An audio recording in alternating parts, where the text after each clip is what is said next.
یہ لوگ خطرناک ہیں، اگر تم پیچھے ہٹنا چاہو تو میں تمہیں پیسے واپس دے سکتا ہوں۔ مگر شان نے چشمہ اتارا، احتیاط سے کیس میں رکھا اور کہا، میرے ساتھ آؤ۔ وہ سب ایک گلی میں گئے اور اگلے لمحے شان نے ایک ایک کر کے سب کو مکے مار کر گرا دیا۔ سب نے زمین پر کراہ رہے تھے۔ شان نے سکون سے اپنا چشمہ صاف کیا، ہاتھ پوچھے اور وانسٹن کے چہرے پر ٹشو پھینک کر کہا، مجھے پتا ہے تم کون ہو۔ وانسٹن چیخا، تو پھر بھی ہمیں مارا، کون ہو تم؟ شان نے ٹھنڈے لہجے میں کہا، مہدی۔ ارتسام گھر لوٹا تو سوچ میں گم تھا۔ اصل میں یہ مہدی تھے جنہوں نے اس کی مدد کی تھی، مگر ثالث مہدی کو گاڑیوں میں دلچسپی نہیں تھی، تو پھر یہ کس کے لیے خریدی گئی؟ وہ پاشا کے ولا میں داخل ہوا اور دیکھا کہ پروین کمرے سے نکل رہی ہے، ہاتھ میں موبائل لیے جمائی لے رہی تھی۔ فون سے ایک آواز آئی، ممی، میں نے لٹل یلو خرید لی۔ ارتسام، لٹل یلو؟ جب وہ اس پر غور کر رہا تھا، پروین نے جواب دیا، اوہ۔ پھر فون سے آواز آئی، لیکن مجھے پنک رنگ پسند ہے، تو میں اسے پنک رنگ کرنے والی ہوں۔ جیسا تم چاہو۔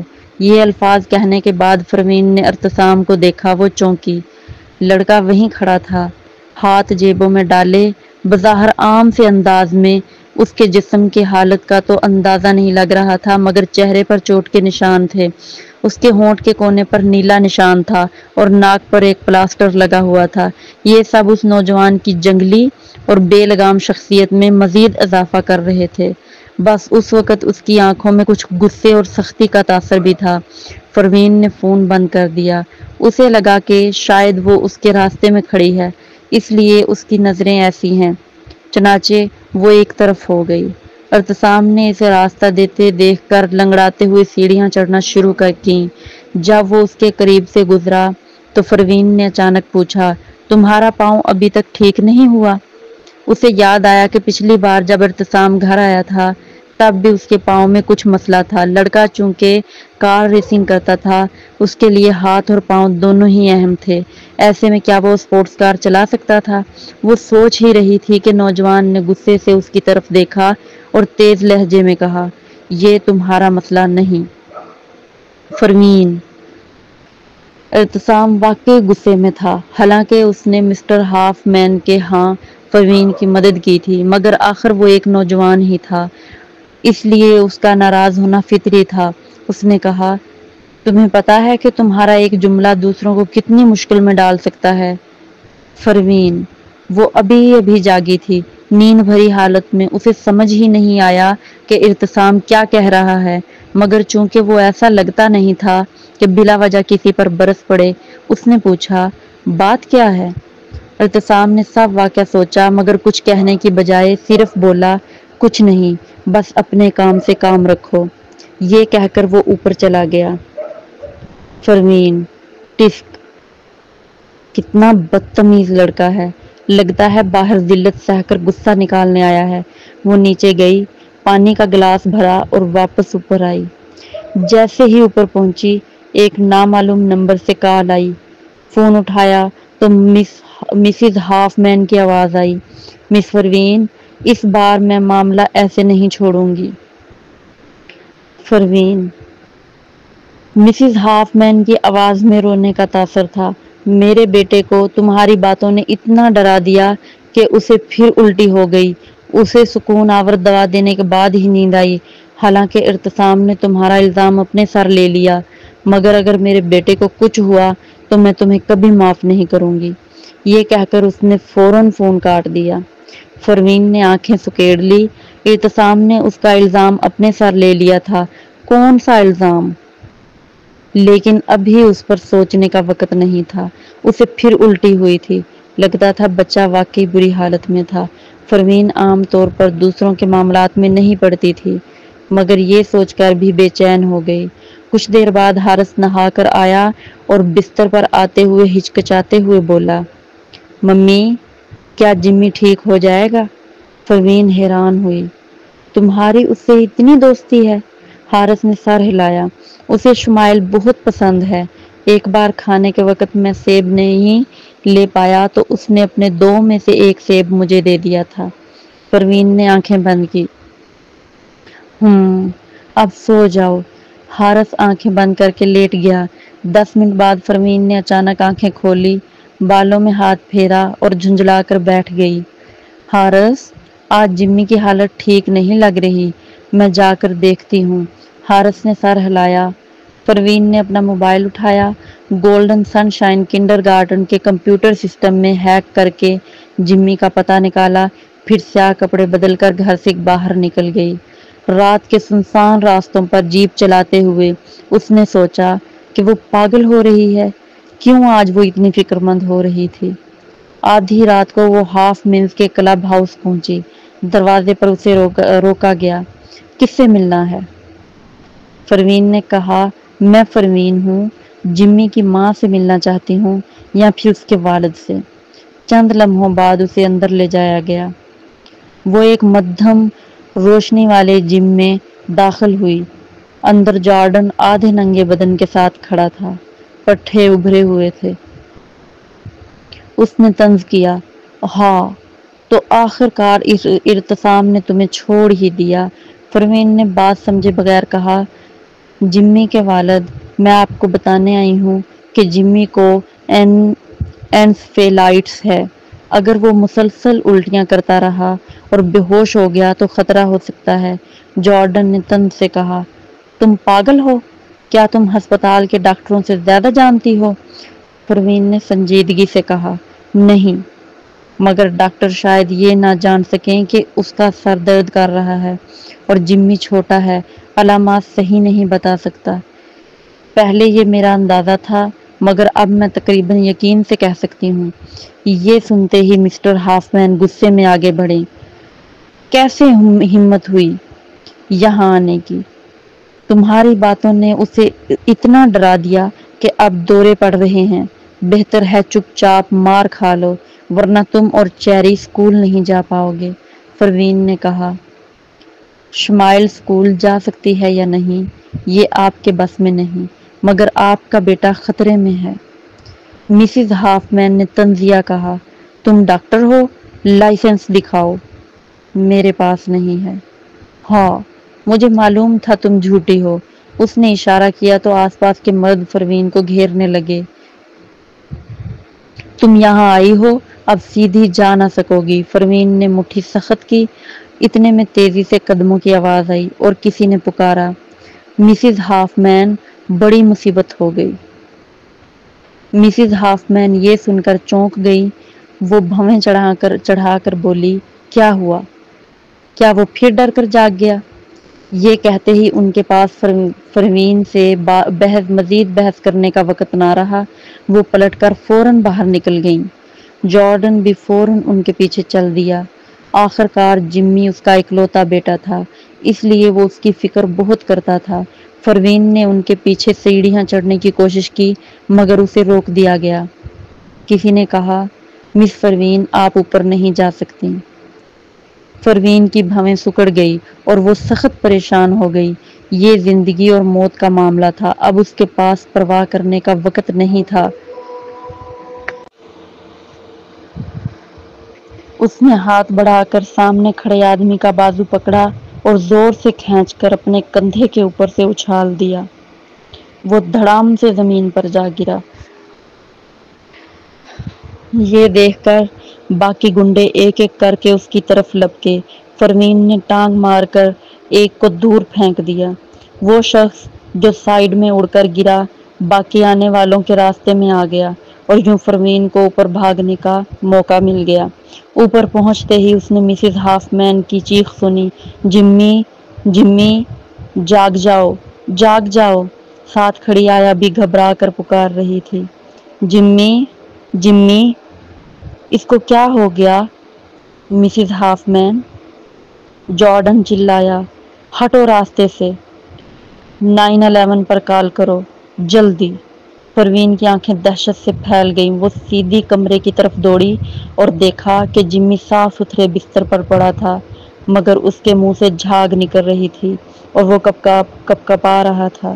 مسز ہافمین نے اس کا ماتھا چھوا اور کہا، یہ اتنا گرم کیوں ہے؟ جارڈن جلدی 911 پر کال کرو۔ پروین گھبرا کر آگے بڑھی۔ جارڈن جو فون پر تھا نے اسے دیکھا اور بھویں چڑھا لی۔ وہ کچھ کہنے ہی والا تھا کہ پروین اسے نظر انداز کر کے سیدھا جمی کے بستر کے پاس جا پہنچی۔ جارڈن غصے سے بولا، تم؟ مگر اس سے پہلے پروین نے ٹھنڈے لہجے میں حکم دیا، ہٹو راستے سے۔ مسز ہاف مین حیران رہ گئی۔ پروین نے ان کا بازو پکڑا اور آیا کی طرف دیکھ کر کہا، فوراً پتلا کیا ہوا الکوہل لے آؤ تاکہ اس کا بخار کم کیا جا سکے۔ پھر اس نے فوراً جمی کی پلکیں اوپر اٹھا کر آنکھیں چیک کی۔ لڑکے کی پتلیاں پھیل چکی تھی۔ اس کے پاس وقت ضائع کرنے کا موقع نہ تھا۔ اس نے فوراً اپنی جیب سے ایک دوا نکالی، پیکنگ پھاڑ کر جمی کو کھلا دی۔ اس وقت مسز ہاف مین کو ہوش آیا۔ وہ لپک کر بولی، تم نے جمی کو کیا کھلایا؟ پروین نے اسے سرد نظروں سے دیکھا۔ اگر تم نے مجھے روکا تو تمہارا بیٹا مر جائے گا۔ اس کے پرسکون اور مضبوط لہجے نے مسز ہاف مین کو ساکت کر دیا۔ جب اس نے آگے بڑھنا بند کر دیا تو پروین نے آیا سے الکوہل لے کر بچے کا جسمانی درجہ حرارت کم کرنا شروع کر دیا۔ اسی وقت دروازے پر موجود باڈی گارڈ اوپر پہنچے اور بولے، مسٹر ہاف مین۔ پروین، اس نے، مگر وہ یہ منظر دیکھ کر حیران رہ گئے۔ جارڈن کی آنکھیں سرخ تھی۔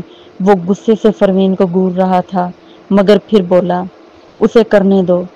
پروین، اگر میرے بیٹے کو کچھ ہوا تو میں تمہیں نہیں چھوڑوں گا۔ باڈی گارڈ آخرکار پیچھے ہٹ گئے۔ بالآخر ایمبولینس پہنچ گئی۔ جب تک پیرامیڈکس اوپر آئے جمی گہری نیند میں جا چکا تھا۔ اس کی سانسیں معمول پر آ چکی تھیں اور وہ پہلے سے بہتر لگ رہا تھا۔ ماں باپ پریشانی میں فوراً ایمبولینس کے ساتھ چل دیے۔ ایمبولینس میں بیٹھ کر انہیں پتہ چلا کہ پروین کب کی جا چکی ہے۔ مسز ہاف مین نے بھویں سکیڑ کر کہا، وہ کیوں چلی گئی؟ آیا نے جواب دیا، شاید وہ ایمبولینس دیکھنے کے بعد گئی۔ مسز ہاف مین نے لب کاٹے۔ جارڈن بولا، کوئی بات نہیں، وہ گئی ہے مگر اس کا گھر تو وہی ہے۔ اگر جمی کو کچھ ہوا تو میں پاشا کے پاس جاؤں گا۔ مسز ہاف مین نے سر ہلایا اور غصے سے کہا، کنڈر گارڈن بھی ہے، وہ بھاگ سکتی ہے مگر چھپ نہیں سکتی۔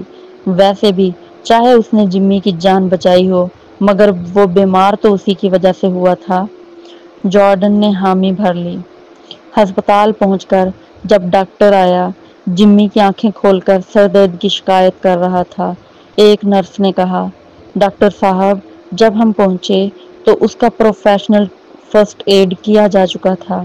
اس شخص نے یہ بھی کہا تھا کہ بچے کا لازمی لمبر پنکچر کیا جائے گا۔ ڈاکٹر کے ذہن میں فوراً بات بیٹھ گئی۔ وہ بولا، فی الحال دماغ کا سی ٹی یا ایم آر آئی مت کرو، فوراً لمبر پنکچر کرو۔ جی سر۔ عملہ جمی کو لے گیا اور ڈاکٹر بھی اپنے کام میں لگ گیا۔ صبح ہونے پر ڈاکٹر پسینہ پوچھتے ہوئے وارڈ سے باہر نکلا۔ مسٹر اور مسز ہاف مین فوراً لپکے اور پوچھا، ڈاکٹر، میرا بیٹا کیسا ہے؟ ڈاکٹر نے گہری سانس لی اور ان کے ہاتھ پکڑ کر جوش سے کہا، بچے کو فرسٹ ایڈ کس نے دی تھی؟ اس نے اسے کیا کھلایا تھا؟ مسز ہاف مین فوراً غصے میں آئیں۔ کیا ہوا؟ کیا اس نے کچھ غلط کھلا دیا؟ میں اسے نہیں چھوڑوں گی۔ جارڈن بھی گھبرا گیا۔ ڈاکٹر، بات کیا ہے؟ کہیں اس گولی میں کوئی مسئلہ تو نہیں؟ میرا بیٹا تو اس کے ڈرانے کی وجہ سے دورے میں چلا گیا تھا۔ ڈاکٹر ان کی بات سن کر حیران رہ گیا۔ ڈرانے سے دورے؟ یہ کیسی بات ہے؟ بچے کو ایکیوٹ میننجائٹس ہے۔ اگر وہ عورت وقت پر اسے نہ بچاتی تو شاید بچہ مر جاتا۔ ڈاکٹر نے مزید کہا، میں تو اس دوا پر حیران ہوں جو اس نے دی۔ اتنی زبردست دوا!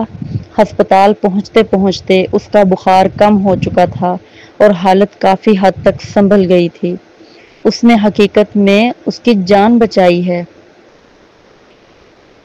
پاشا ہاؤس میں فروین جب گھر لوٹی تو رات کے 1 بج چکے تھے۔ وہ نہا کر سو گئی اور اگلے دن دوپہر تک سوئی رہی، جب نیچے دروازے پر زور زور سے دستک نے اسے جگا دیا۔ دھڑ دھڑ دھڑ، ایسا لگ رہا تھا جیسے کوئی گینگسٹر دروازے پر کھڑا ہو۔ فروین سست انداز میں بستر سے نکلی۔ جیسے ہی کمرے سے نکلی، دیکھا کہ ارتسام سیڑھیاں اتر کر تیزی سے دروازے کی طرف جا رہا ہے۔ اس نے دروازہ کھولا تو سامنے موٹے سونے کی چین پہنے جارڈن کو دیکھ کر حیران رہ گیا۔ مسٹر ہاف مین، آپ یہاں کیوں؟ جارڈن نے اسے گھورا اور کافی دیر خاموش رہ کر پوچھا، فروین مہر کاظم کہاں ہے؟ ارتسام نے آنکھیں سکیڑ لی اور راستہ روک کر کہا، مسٹر ہاف مین، وہ تو بس ایک عورت ہے، جو کہنا ہے مجھ سے کہیں۔ جارڈن کو اپنے آدمیوں کی رات کی رپورٹ یاد آئی کہ فروین نے 5-6 لوگوں کو اکیلے مار بھگایا اور اوپر دوڑ گئی۔ اس کے ہونٹوں کے کنارے ہلکے سے پھڑکے اور وہ بولا، وہ کوئی عام عورت نہیں ہے۔ ارتسام کا شک اور بڑھ گیا۔ کون سی بات؟ اس میں کیا خاص ہے؟ مسٹر ہاف مین، جو کہنا ہے مجھ سے کہیں۔ مگر جارڈن کے پیچھے کھڑے لوگ اسے دھکا دے کر اندر گھس آئے۔ ان کا شور و گل اتنا تھا کہ اوپر بزرگ مسز پاشا بھی کمرے سے باہر نکل آئیں۔ یہ کیا ہو رہا ہے؟ ہاں ارتسام کی بھویں تن گئی جب اس نے دیکھا کہ جارڈن اوپر فروین کی طرف بڑھ رہا ہے۔ فروین تو ابھی جمائی لے رہی تھی، جیسے وہ ابھی سو کر اٹھی ہو اور اسے ذرا بھی اندازہ نہ ہو کہ خطرہ اس پر منڈلا رہا ہے۔ وہ فوراً آگے بڑھا کے انہیں روکے، مگر جارڈن جو ایک بڑا اور سخت مزاج آدمی تھا، نرمی سے جھک کر فروین سے بولا، مس فروین۔ ارتسام۔ یہ منظر دیکھ کر وہ اس قدر حیران ہوا کہ لگتا تھا کہ اس کی آنکھیں اپنی جگہ سے باہر نکل جائیں گی۔ فروین نے ہاتھ ہلایا اور عام لہجے میں پوچھا، ہاں جمی اب ٹھیک ہے؟ جارڈن اس کے سامنے حد درجہ احترام سے پیش آیا۔ اس نے جواب دیا، وہ اب ٹھیک ہے۔ اس کی ماں خود آ کر آپ سے معافی مانگنا چاہتی تھی، لیکن جمی ابھی ہسپتال میں داخل ہے، اس لیے وہ فی الحال نہیں آ سکتی۔ یہ سب اس کی غلطی ہے کہ اس نے آپ کی مہربانی کو نہیں سمجھا۔ فکر نہ کریں مس فروین، میں ضرور اسے اچھی طرح سبق سکھاؤں گا۔ فروین نے یہ سن کر بھویں اٹھائیں۔ یقیناً اگلے ہی لمحے جارڈن نے وضاحت دی، سچ کہوں تو یہ سب ہماری بطور والدین غفلت کی وجہ سے ہوا۔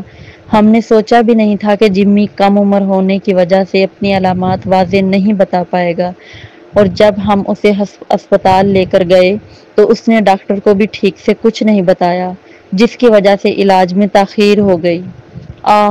یہ خوش قسمتی ہے کہ آپ کل رات ہمارے گھر آئیں، ورنہ اس بار ہم جمی کو بچا نہیں پاتے۔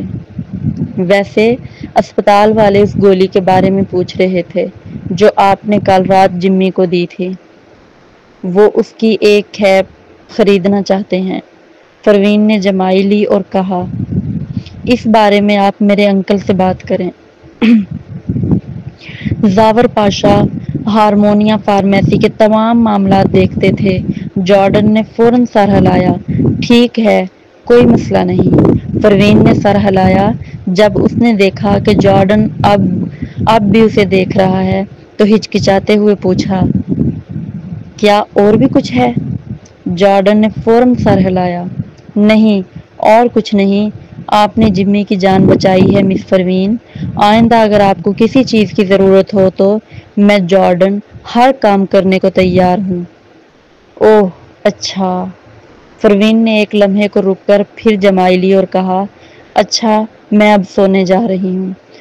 وہ کمرے میں جانے لگی تھی کہ حارث کو دروازے پر کھڑا دیکھا، جو اسے امید بھری نظروں سے دیکھ رہا تھا۔ اس نے خاموشی سے آہ بھری اور کہا، ممی۔ فروین۔ اسی وقت اسے یاد آیا کہ حارث کے ساتھ کیا ہوا تھا۔ اس نے جارڈن سے کہا، ویسے مسٹر ہاف مین، کیا آپ اپنی بیوی سے کہہ سکتے ہیں کہ وہ حارث، میرا مطلب ہے شمائل کے خلاف شکایات واپس لے لے تاکہ وہ اسکول واپس جا سکے؟ جارڈن نے فوراً کہا، کوئی مسئلہ نہیں، ہاف مین فیملی آئندہ شمال کی ٹیوشن فیس بھی ادا کرے گی، اس کی ضرورت نہیں۔ مس پروین، یہ آپس کی بات نہیں، اور میں جمی سے کہوں گا کہ اسکول میں شمائل کی حفاظت کرے تاکہ کوئی اسے تنگ نہ کرے۔ ہارس۔ اس نے خاموشی سے اپنا بیگ سمیٹا، کندھے پر لٹکایا اور نیچے اتر گیا۔ پھر پاشا فیملی کے ڈرائیور سے کہا، مسٹر، کیا آپ مجھے کنڈرگارٹن چھوڑ سکتے ہیں؟ پروین۔ چھوٹے بچے کے جانے کے بعد پروین اپنے کمرے میں واپس جا کر سو گئی۔ نیچے صرف ارتسام اور جارڈن حیرت زدہ رہ گئے۔ جارڈن آرام سے ارتسام کے پاس آیا، اس کے کندھے پر ہاتھ رکھا اور بولا، بیٹا، اگر ہم ریس ملتوی کرنا چاہیں تو کم از کم 3 دن پہلے اطلاع دینا ضروری ہے۔ آج آخری تاریخ گزر گئی ہے۔ ایسا کرو، میں یانسی سے رابطہ کرنے کی کوشش کرتا ہوں۔ اگر وہ آنے پر راضی نہ ہوا تو تمہیں $50 ملین تیار رکھنے ہوں گے۔ میں ریس کے بعد تمہاری حفاظت کی ضمانت دیتا ہوں۔ پہلے تو پاشا فیملی آسانی سے $50 ملین کا بندوبست کر سکتی تھی، لیکن اب ارتسام جانتا تھا کہ جارڈن نے اپنی طرف سے پوری کوشش کر لی ہے، اس لیے وہ سر ہلا کر راضی ہو گیا۔ جانے سے پہلے اس نے پوچھا، مسٹر ہاف مین، آپ اور پروین کے بیچ کیا معاملہ ہے؟ جارڈن نے مختصراً واقعہ سنایا اور چلا گیا۔ اس کے بعد ارتسام اوپر چلا گیا۔ اپنے کمرے میں جانے سے پہلے اس نے پروین کے کمرے کی طرف دیکھا۔ وہ جانتا تھا کہ پروین ڈاکٹر ہے، مگر یہ نہیں جانتا تھا کہ وہ اتنی ماہر ہے کہ جارڈن کے بیٹے کی جان بچا لے گی۔ ارتسام نے اپنے ٹخنے کی طرف دیکھا۔ کیا پروین اس کی چوٹ ٹھیک کر سکتی تھی؟ لیکن اب تو ویسے بھی وقت ختم ہو گیا تھا۔ ریس 2 دن بعد تھی۔ وہ بس ریس کے بعد ہی اس سے پوچھ سکتا تھا۔ یہ سوچ کر وہ اپنے کمرے میں گیا۔ وہ بس بیٹھا نہیں رہ سکتا تھا۔ اپنے ٹخنے کی حالت کے ساتھ تو وہ یقینی طور پر ہار جائے گا۔ وہ بیٹھا کمپیوٹر نکالا، یانسی کا ای میل ایڈریس تلاش کیا اور لکھا، یانسی، کیا آپ کو امریکہ میں ہونے والے ریسنگ مقابلوں میں دلچسپی ہے؟ ای میل بھیجنے کے بعد وہ لیٹ گیا، لیکن فوراً ہی جارڈن کا فون آیا۔ اس کی بلند آواز آئی، مجھے ابھی یاد آیا کہ شاید میرے پاس یانسی سے رابطے کا ایک طریقہ ہے۔ ایسا کرو، میں خود اس سے رابطہ کرتا ہوں۔ ارتسام نے جواب دیا، میں نے ابھی اسے ای میل بھیجی ہے، مگر نہیں جانتا وہ آئے گا یا نہیں۔ جارڈن دوستانہ لہجے میں بولا، مجھے کرنے دو، میں اس سے تم سے زیادہ واقف ہوں، آخر ہم پہلے بھی بات کر چکے ہیں۔ ارتسام نے شکر گزار انداز میں کہا، ٹھیک ہے، شکریہ مسٹر ہاف مین، کوئی بات نہیں۔ مہدی کے گھر پر، واہ، لٹل یلو کتنا جاذب نظر ہے۔ شمائل ارتسام کی سپورٹس کار کے گرد گھوم کر اسے دلچسپی سے دیکھ رہی تھی۔ شان ایک طرف کھڑا تھا اور پچھلے کچھ دنوں سے چھوٹے صاحب کے رویے میں تبدیلی محسوس کر رہا تھا۔ اس نے ادب سے پوچھا، کیا ہم کار کو گیراج میں رکھ دیں؟ نہیں، شمائل نے معصومیت سے کہا، میں اس کار کا رنگ بدلنا چاہتی ہوں۔ شان نے سر ہلایا، اسے بھی پیلا رنگ زیادہ پسند نہیں تھا۔ یہ بہت شوخ اور غیر سنجیدہ لگتا تھا اور مسٹر مہدی کے ذوق سے میل نہیں کھاتا تھا۔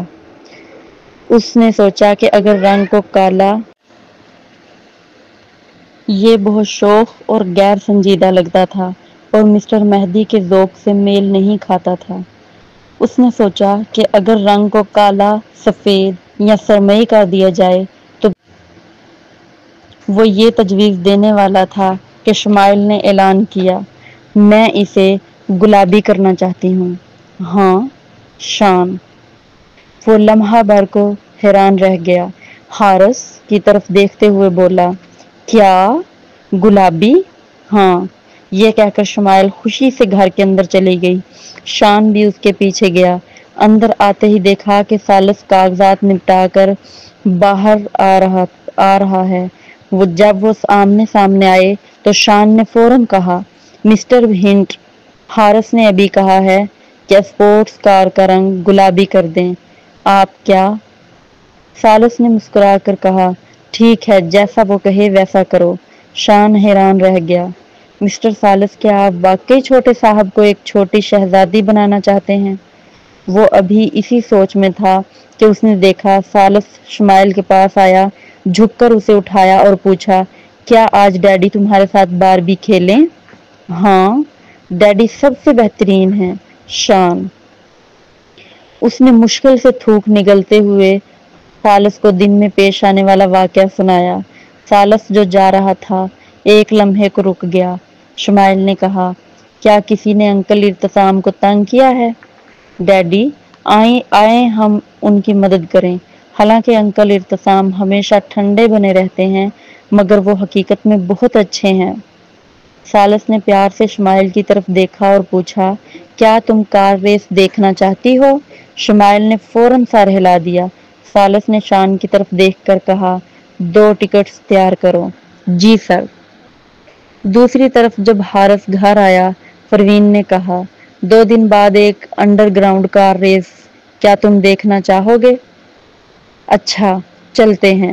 جب پروین نے اسے توقع بھری نظروں سے دیکھا تو حارث نے بے دلی سے جواب دیا، سچ تو یہ ہے کہ اسے ایسی چیزوں میں زیادہ دلچسپی نہیں تھی، لیکن چونکہ یہ موقع کم ہی آتا تھا کہ ماں کو سونے کے علاوہ کسی اور چیز میں دلچسپی ہو، اس نے سوچا کہ وہ بس اس کے ساتھ ہی چلا جائے گا۔ اگلے دن حارث اسکول گیا۔ جمی ابھی بھی ہسپتال میں داخل تھا، اس لیے وہ کلاس میں نہیں آیا۔ باقی بچے اب بھی حارث کے بارے میں فکر مند تھے۔ شمائل، جمی ابھی ٹھیک نہیں ہوا، اس کی ماں تمہاری ماں کو نہیں چھوڑے گی، تمہیں احتیاط کرنی چاہیے۔ شمائل، جب جمی واپس آئے گا تو کیا تمہیں اسکول چھوڑنا پڑے گا؟ میں تمہارے لیے بہت پریشان ہوں۔ ان کی نیک نیتی نے حارث کے دل کو گرم کر دیا۔ اس نے کہا، فکر نہ کرو، سب ٹھیک ہے۔ لیکن یہ کہتے ہی جب اس کی نظر میاں کی تجسس بھری آنکھوں پر پڑی تو اس نے آہستہ سے اضافہ کیا، ہاں۔ مگر باقی بچوں نے اس کی بات کا یقین نہیں کیا۔ یہ کیسے ہو سکتا ہے؟ میں نے سنا ہے کہ جمی کے گھر کا بڑا شیر بہت خوفناک اور خطرناک ہے، وہ ایک نوالے میں بچے کو کھا سکتا ہے۔ میں نے بھی یہی سنا ہے۔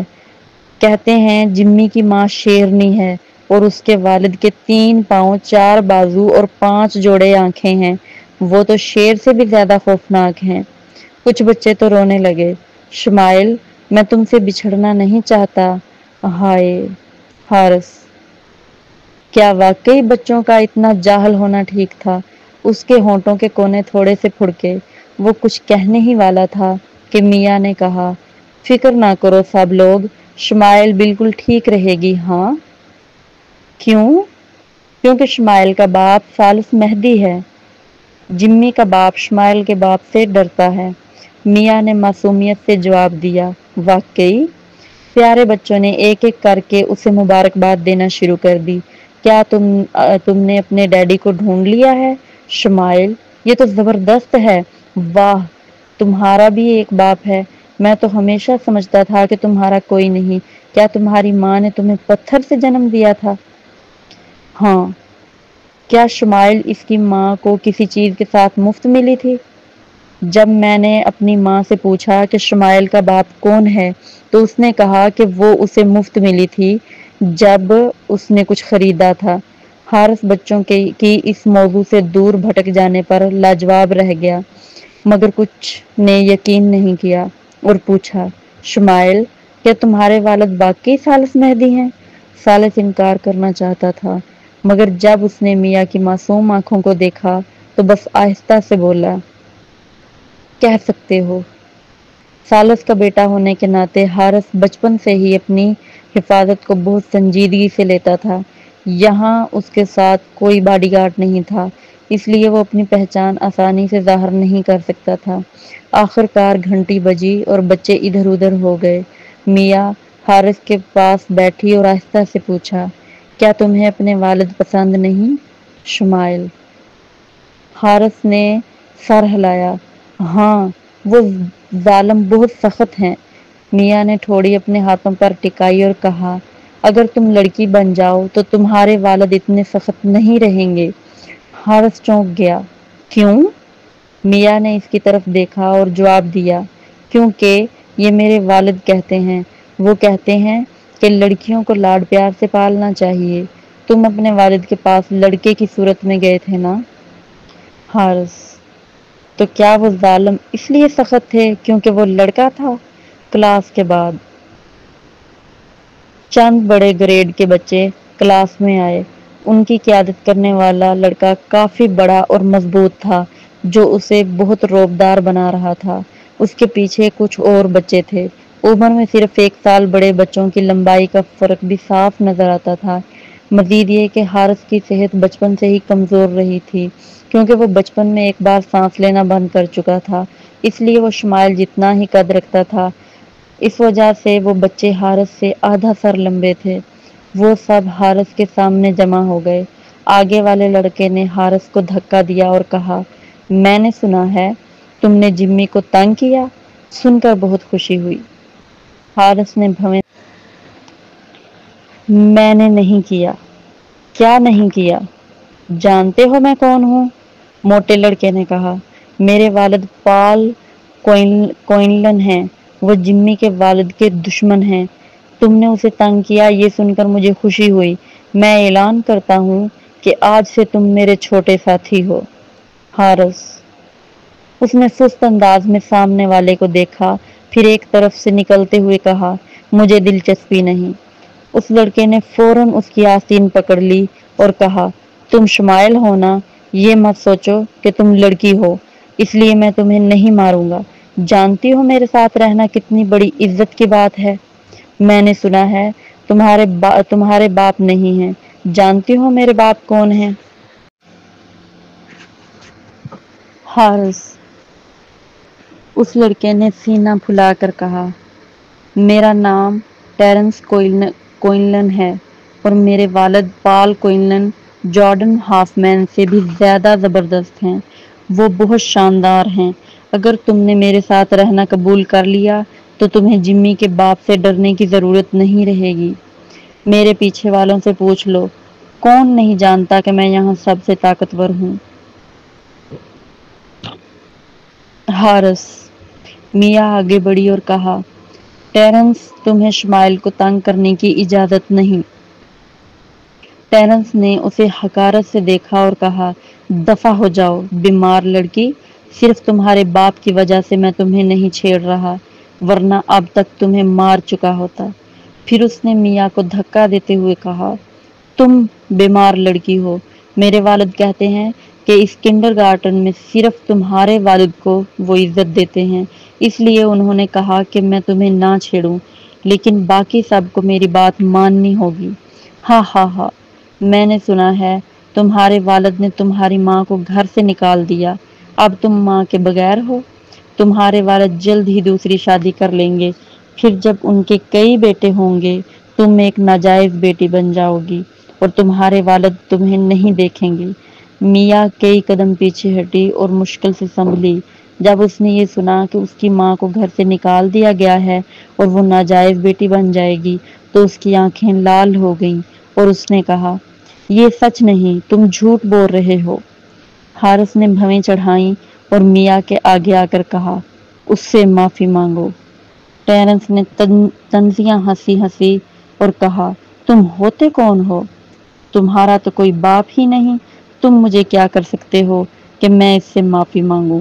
حارث کچھ کہنے ہی والا تھا کہ برینڈن دوڑتا ہوا آیا اور بولا، ٹیرنس، اس کا باپ ثالث مہدی ہے، تمہارے والد بھی اس سے پنگا نہیں لے سکتے۔ ٹیرنس کے گول مٹول چہرے پر حیرت کی جھلک آئی، پھر وہ زور سے ہنس پڑا۔ تم خواب دیکھ رہے ہو کیا؟ ثالث مہدی؟ ذرا دماغ تو لگاؤ بات کرنے سے پہلے، یا تم سمجھتے ہو کہ صرف چند الفاظ سے تم مجھے ڈرا سکتے ہو؟ میں اب کوئی 3-4 سال کا بچہ نہیں ہوں۔ میاں نے منہ بنایا اور کہا، اس کا باپ واقعی ثالث مہدی ہے؟ ٹیرنس نے طنزیہ کہا، ناممکن۔